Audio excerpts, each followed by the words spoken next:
చంటి అయితే అమ్మవారి గుడికి వచ్చి, ఏంటమ్మా ఇది, నువ్వు అందరికీ మంచిగా చేస్తావు కదా, కానీ మా ఇద్దరం ప్రేమించుకున్న జంటని మీరు ఎలా విడదీయగలరు అని చెప్పి చంటి ఆ అమ్మవారికి అడుగుతూ ఉంటాడు. ఇంతలో అదే గుడికి సింధూర అలాగే చంచలమ్మ వాళ్ళైతే వస్తారు.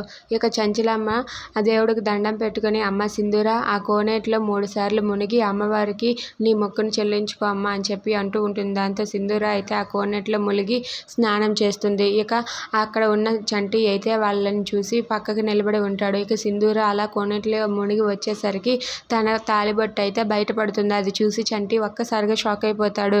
ఏంటి, అమ్మాయి గారి తాళిబొట్టు బయటపడింది, ఇది కానీ చంచలమ్మ గారికి తెలిస్తే ఏం జరుగుతుంది అని చెప్పి చంటి అయితే ఒక్కసారిగా షాక్ అయ్యి అలా చూస్తూ ఉంటాడు. ఇక ఇదిగో అమ్మ, ఇక్కడ నువ్వు ప్రదక్షిణాలు చెయ్యు అని చెప్పి చంచలమ్మ సింధూరాన్ని పడుకొని ప్రదక్షిణాలు చేయమంటుంది. అలా చేస్తూ ఉండగా సింధూర తాళి బయటపడుతుంది. అది చూసి చంచలమ్మ ఒక్కసారిగా షాక్ అవుతుంది.